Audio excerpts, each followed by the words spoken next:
Hi there. If you're coming to Sri Lanka and you want some helpful tips and tricks on how not to exploit us and how not to be a complete piece of neo-colonial trash, this one's for you. Let me give you a quick primer to help you along the way. Sri Lanka is a majority Buddhist country with Hindus, Muslims, and Christians living in harmony. We were colonized for over 450 years, so if you're British, Dutch, or Portuguese, you owe some money. Yeah, that's right, Dutch and Portuguese travelers. We were a colony of yours, but you never learned that in the books. We used to have a civil war for over 25 years, and we've only come out of it 15 years ago. We also collapsed the dynastical and corrupt system 2 years ago after that dynastical system collapsed our economy to the ground. We may be one of the most hospitable and nicest people on earth, but we won't shy away from a fight if you wrong us. 525 years of oppression is enough. And we don't need your shit again. First of all, if you're looking for another Bali, go to Bali. Because your lack of knowledge in geography is really embarrassing your country. When you come to our country, you need to abide by its laws, just as we would in your country. So if you just come to Sri Lanka to rave, I think you got the wrong country. I think you're thinking of Thailand or Goa. We have an amazing rave culture on the beaches, but you're really screwing it up now. When you go to a rave or a party,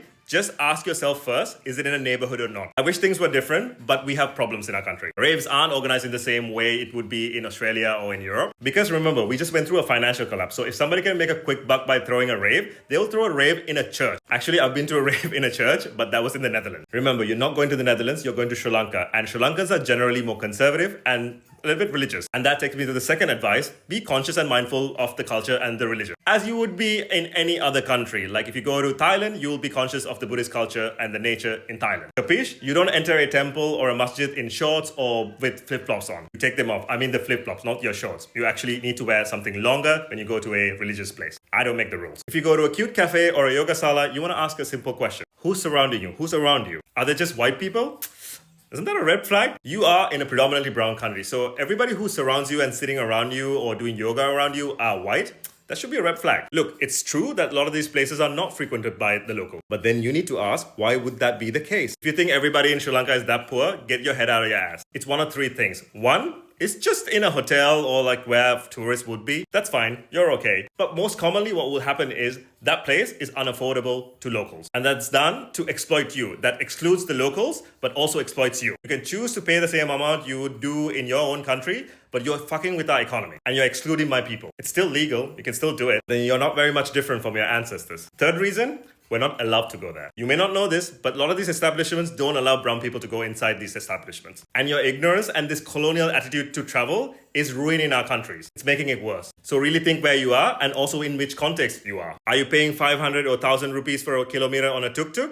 You're screwing my economy because we're not allowed to go in those tuk-tuks because why would they? They can just exploit you. Are you going to a cafe and paying $10 for a fruit bowl from Instagram? First of all, if you just wanted to eat the same thing that you ate back in home from Instagram, why are you even traveling? Second of all, that fruit bowl should have been under $1,000 all the way as I speak in 2025, January. If you're young and you're a backpacker, I'm sure you want to go surfing down south in our country. We got some amazing surf and those surf instructors, man, are they hot. Maybe the last person to police who you fall in love, but also understand there's a whole industry surrounding beach boys, they're called beach boys, who quite often drop out of school so they can get a white girl and go to Europe or Australia or whatever. Obviously, some people fall in love and they genuinely have really good lives. But on the flip side, there's a lot of exploitation. The first type of exploitation is direct. It's the beach boy exploiting the white girl. Just because the boys in your country were bland doesn't mean these boys will be your savior. After the love bombing period is over, you may want to help him out with some cash, maybe with a passport. Instead of a ring, he may get you pregnant to really seal the deal. So really think about what you're doing. The other side of fetishization is not new to us. We are very used to being fetishized. But when you come to a country looking for a chunk of dick, you're not so different from the old British women going to Ghana and exploiting those men. Or the sad American passport bros who go to Thailand or Philippines looking for a wife. The only difference is you're younger and you're broke. Look, I'm going to piss off a lot of my friends who are also surf instructors and also know that not all beach boy is a surf instructor or vice versa. And I also personally know a lot of people who've generally fallen in love and actually lead amazing lives, but just know that this is the context of the country and the background. To be honest, this is not really our concern. Our concern is like you taking out kids indirectly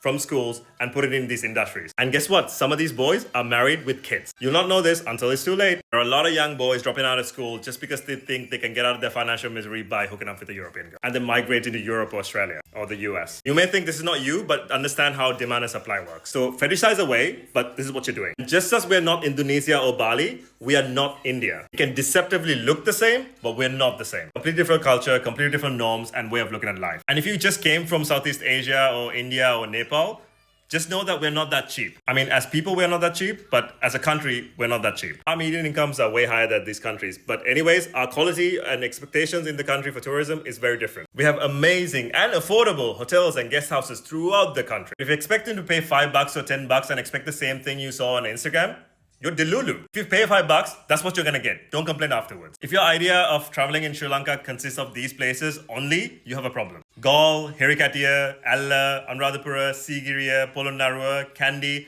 Yeah, these are nice places to visit. Our country is dotted with shit that's interesting everywhere. Imagine India, Bali, and Thailand put together in a very small package. So go out of these places, which tend to be very touristy, and find something that is exciting and new and authentic. You'll finally be able to experience the authentic Sri Lankan life from a very different point of view. And I will guarantee you it will be cheaper, and also you'll be helping out the economy in these needy areas. And talking about touristy places, if you're taking the train from Kandy to Ella or vice versa, you need to know that this is a historical train line that was serving very underprivileged people in the hill country. A very, very marginalized people brought over by the British just to pick leaves all their day, backbreaking work, for absolute scholar till to this day. When you crowd these trains and try to recreate that Instagram photo, you're really screwing up our system. We understand we need to increase capacity as a country and serve you more, but at the same time, understand we can't do everything in 1 year just because you decided to come to our country because it's the new Bali. Try to avoid the busy times, busy periods, holidays, and try to go around a time that's when locals are not traveling as much. And I would reckon you'll actually end up having a much better time because the train will be actually enjoyable and it will serve the people and not burden them. Our whale and dolphin safaris are sometimes handled very questionably, so be mindful of that. It's been part of our economy, but be mindful that you're not going to always see whales just because you went on a whale safari. And if you put that pressure, what you're doing is exploiting those animals and disturbing their habitat. Currently, under no circumstances are you allowed to swim with whales or dolphins. That sounds cool, but you're also a horrible person. Only marine biologists are allowed with a permit to do this. If you're a scuba diver, you might get lucky, but that's very different. Our people are very nice. They will most likely allow you to record them,